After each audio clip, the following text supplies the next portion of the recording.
Josh Sigurdson, a World Alternative Media here, and here we are again. I'm live. I'm just going to do a short one today because I'm still recovering from the flu, which you might have noticed in recent days. I haven't been posting that many videos in the last couple days. It's been a bad one. First flu I've had since I think 2005.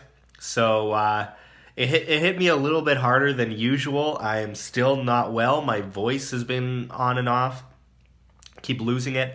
So hopefully I'll be able to, talk for most of this video.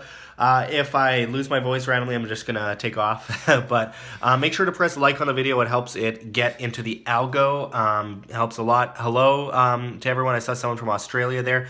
I'm going to open up the chat on YouTube so that I can properly see it, because on my phone it just automatically disappears. Pete Kingston says, "Did you get get your flu shot?" No.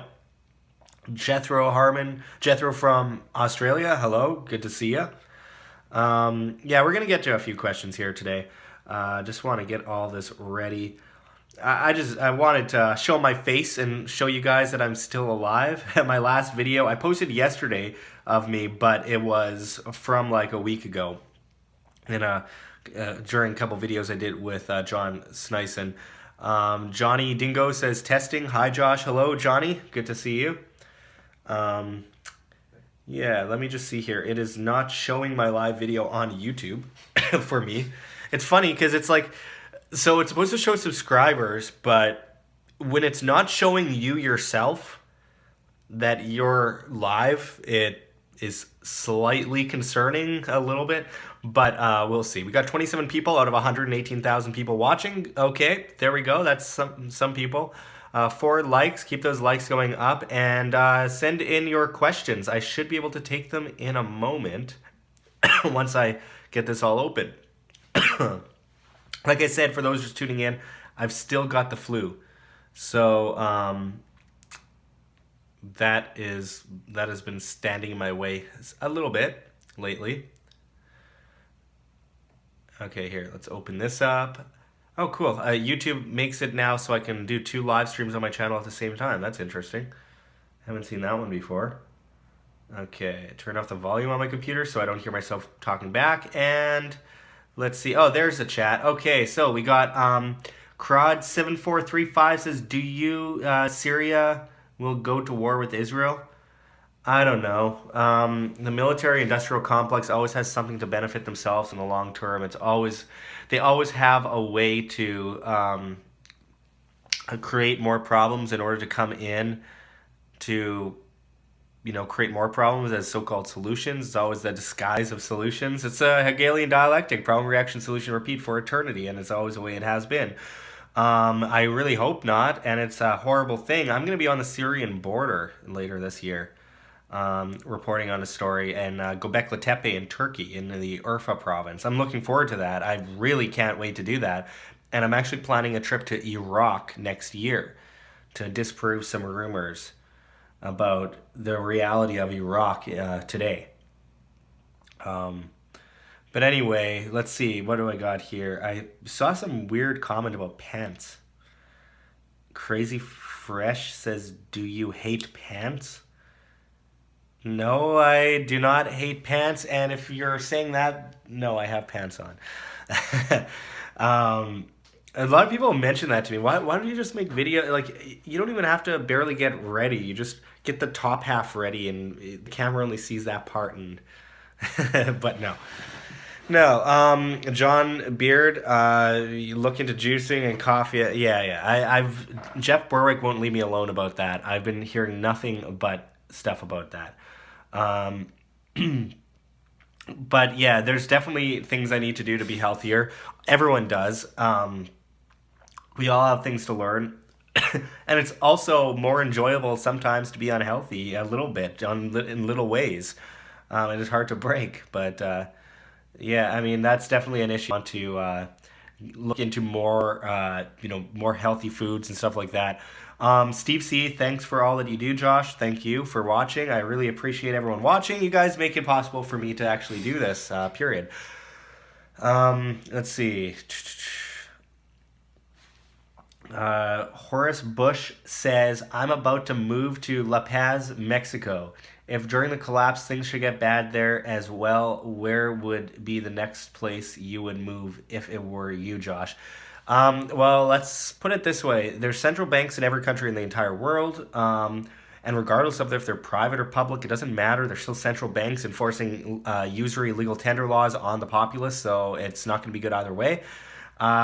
Escaping, I think there's very little escaping, but I think there's a lot more solutions created to protect yourself where you stand from the coming collapse. Obviously, you should prep and always be ready, and it's better to be over-prepared than under-prepared. But I don't think running to a certain land is necessarily the answer as much as creating new technologies and infrastructure to replace that system is better, and protecting yourself to be outside of that system. Um, let's see. And as far as like, will the military come after everyone? Uh, I don't look. Most of the military will not do that, and then we got their manpower on our side, and most people won't stand for being shot in the streets and stuff like that. I mean, it's amazing what people will stand for, but nonetheless, I don't think that we will see too much of that happen to such a great extent that it goes on for a long period of time because it would be basically them shooting themselves in the foot, essentially. So, as far as running away to another place, I don't necessarily think that will be necessary altogether.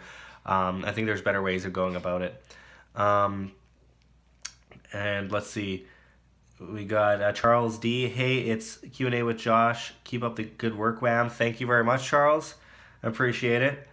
Moises Basali says, because how do you keep dividing gold when there are more and more people? Well, that's another thing. Gold is great wealth insurance and has been throughout history. You'll have to consult history books as to how people divided it up. I'm guessing they broke it into pieces and weighed it, but I'm sure there are people that work to do that as well for people. But these days we also have decentralized cryptocurrencies and blockchain infrastructure technology, and even gold-backed cryptocurrencies that you can use and spend with your phone. And if the grid goes down, then you use the gold itself and the silver. And it's good to hold, and it's good to have diversification in that sense. It's good to have access to as much of that as possible. It's like Lior Gantz recently said from Future Money Trends on our channel. He mentioned it's almost just as bad to hold only gold and silver as it is to own no gold and silver. You need to diversify. You need to. It's crucial. But anyway, I keep getting this thing coming up on my screen. Update will install. Update will install. I'm like, no, go away. It's like update will install. I got the same thing going on my computer. Everything's updating at the same time. And it just happened on my dad's computer, and it ended up taking like hours and hours, like 8 hours or something crazy. And every time I set the thing to not update and I turn updates off, they turn on by themselves again. So I can't turn off my computer without an update now, and that's great. Let's see. We got a few people commenting. Crod7435. Is there any other alternative that are decentralized currencies other than crypto? Why not advance towards it? There's always advancements towards new alternatives. There's always advancements towards new technologies. Karen, you would find great comedy in Jimmy's video complaining about Windows Update, LMAO. Yeah, Bright Insight has a pretty funny video. It's just horrible. It's just a horrible, horrible company. Windows, Microsoft, Apple, they're all just so bad. I've heard Linux is good. I don't know, but anyway, back to what I was saying. There's always new technologies being created all the time, and I think that as long as we continue to advance, I mean, even the blockchain will be replaced one day by something better than the blockchain, and that's how the markets work, and that's the beauty of the markets, and that's something we should all support. Individual demand of the dollar or currency, I should say, on whatever fits society best. And sometimes there's more stupid people than smart people, and sometimes the bad things win, but that's fair and square based on demand, and the much better things will end up more expensive. But compared to today with inflation and taxes and regulations and just constant propping up of the amount of or how the cost of things, and then on top of that production capabilities and infrastructure and competition just completely wiped out, a free market would be so much better and based on freedom and not extortion and demands, and the likes. And again, if you're just tuning in, I am sick with a flu still. Just starting to get over it, but my voice keeps going. So if I sound weird, that is why. It's difficult to talk. Definitely hurts. I just did an hour-long video with Tim Pashot, who is our new contributor here at WHAM. He's been making videos with us for the last few days, and it's been really helpful too, because I've been in bed sick. Like, I can't even tell you how crazy sick I've been. Like, ridiculously, legs aren't working and shocking pains through them because my white blood cells obviously are going to try and attack the flu, right? So the white blood cells aren't rebuilding muscle, so every time I even slightly flex a muscle, then the muscle rips, as it does, and then the white blood cells can't replace it, so it just causes pain and aching and throbbing, and it's just horrible. Aaron Levi says, what do you think about President Trump's call for QE4? Yeah, I just did a video with Tim Pashot on that, about an hour-long video. It'll be out tomorrow. I'll get into that. We'll get into that extensively.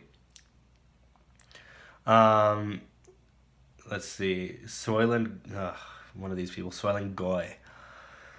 Gold and silver will never have their day. That's just going on pipe. Oh my God.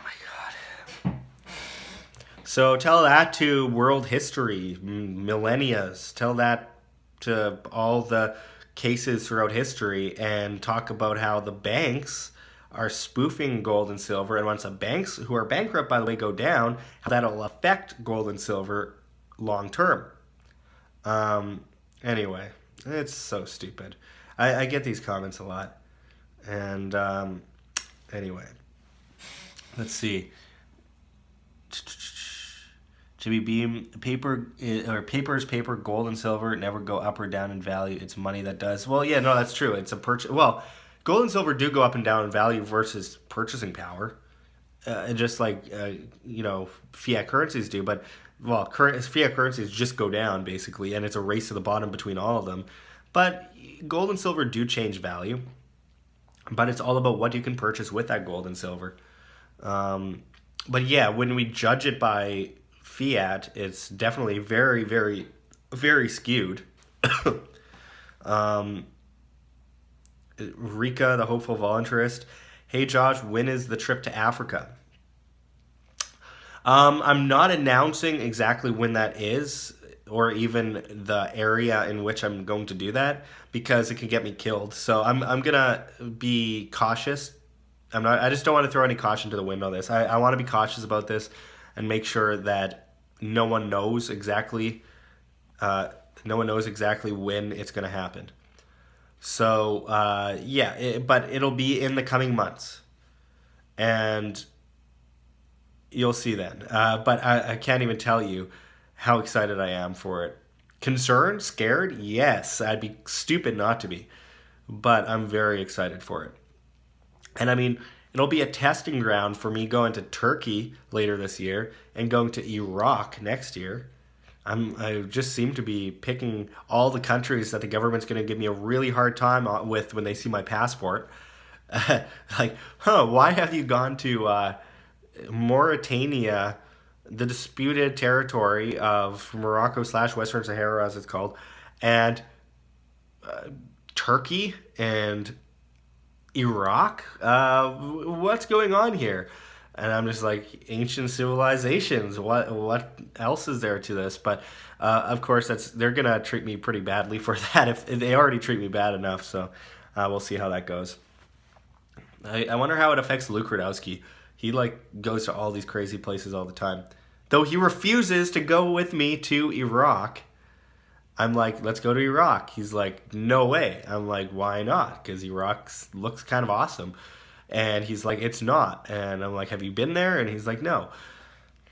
Don't judge a place unless you've gone there. And I mean, the thing is, Iraq is actually like Iraqi Kurdistan is apparently a really nice place right now, and it's uh, really growing, and there's kind of a revolution happening there. And the scenery is amazing. There's resorts everywhere, but no one knows about it because you think of Iraq, and what do you think? Like, oh man, I'm gonna get killed, which is still a possibility. But I've seen like white guys on YouTube hitchhiking down the highway in Iraq, and they're fine, and they're like, these are the nicest people I've ever met. So I don't know. We'll see. Again, this isn't going to be a long video. I am not well, as you can see. But Jimmy Beam says Turkey has the best gyros in the world. Man, and you'll have tons of families trying to give you their 20-year-old daughter. Yeah. No comment. But yeah, food. I'm not worried about. I'm only really worried about food in Mauritania. Like, what am I gonna eat in Mauritania? That's a question. But anyway, CROD 7435 isn't Iraq being attacked by U.S. military intervention to an extent? Yeah, but there's Iraqi Kurdistan, which has been healing for a long time, and they have their own forces and stuff outside of the Iraqi military. They're trying to form their own country, really, and it's far less volatile by the month. So we'll see. I just always wanted to go to Iraq, and I'm like, oh, well, I guess I'm not, you know. And even a week ago, I'm like, there's several places I will never go in my entire life, and that's Iraq, Libya, Syria, Afghanistan, and Pakistan. And then I'm like watching videos, and I'm like, actually, I might take Iraq off that list because Iraq actually looks interesting. And I watch enough videos that I'm like, I think I'm gonna go to Iraq, to Erbil or something like that. So it looks interesting anyway. There's so much history there, and it's right in ancient Mesopotamia. We're talking between the Tigris and the Euphrates River. It's right at the cradle of civilization, and so much happened there. In my opinion, around past even before or around at least the Younger Dryas period, the last ice age. Conventionally, they say in the past 5,000 years. No, there's so much to that area. Epics of Gilgamesh came from that area. Babylon, the Tower of Babylon apparently is in the area. Well, was in the area. I don't know. I'll look for things to seek out there. I'm just looking forward to going to Iraq because it's the last place in the world I ever thought I'd go. But that's next year. First, I got to deal with Mauritania, which does look like a beautiful place and full of really nice people. It's just a little scary, but I'll find out one way or another, won't I? Then there's Turkey, and I'm not worried about Turkey. I'm going to the Urfa province and Sanli in Urfa, and then through Göbekli Tepe and everything. It's close to the Euphrates. I'm really excited about that. That's going to be good. Let's see. Yes, or John Beard says, yeah, was Eden now the desert of hate? Yeah, well, I don't know. There's conflicting stories about the Garden of Eden and regarding Turkey as well. But I'm not going to go into that today. I'm way too out of it in my head from my flu to go into all that. Crod 7435 says, have you ever been down south in America? Down south in America, like in the Americas, in South America, in the United States? Because I've been like everywhere in the United States practically. I've been to Mexico, very close to Guatemala. I'm planning a trip to go through Mexico into Guatemala later this year. But yeah, and by the way, this costs like no money. Like I make no money. Like YouTube shadow banned me to death. It's surprisingly cheap to go to all these places. I mean, imagine that going to Iraq. Iraq is cheap, but yeah, it's an interesting experience though, and it's great having the excuse of being media to be able to check out interesting things and then report on it and discover new things and bring it to people and actually have an audience that listens. It's really. It's a beautiful thing. But my phone's about to die, even though it was just at 100% battery 19 minutes and 42 seconds ago. All right. So I am going to have to go. Unfortunately, no super chats today. But nonetheless, check below or check our other videos description, because it's not going to be in this one, unfortunately, for information on our Subscribestar page, where we will be doing subscriber-only content and all that kind of stuff. We really appreciate it. We can't do it without you. We are being crushed here on YouTube, and we aren't making any money, really, and they're just stopping our videos from being seen. We have been getting a lot of new subscribers lately, thanks to Bright Insight. Jimmy from Bright Insight has helped us a lot there, just by commenting on our recent video on Atlantis and the reshot structure. So I really appreciate that. We will be bringing you lots on ancient civilization soon, economics, politics or the lack thereof, and news of the day. And I'm really looking forward to it. And I hope you guys all enjoy it as well. So check out all the links in all of our other videos that aren't this one, because it's a live stream from my phone. I'm going to try and get better from the flu. Expect more videos right away, and I'll see you next time. Till next time, this is Josh Sigurdson signing out from World Alternative Media. Find the truth, be the change.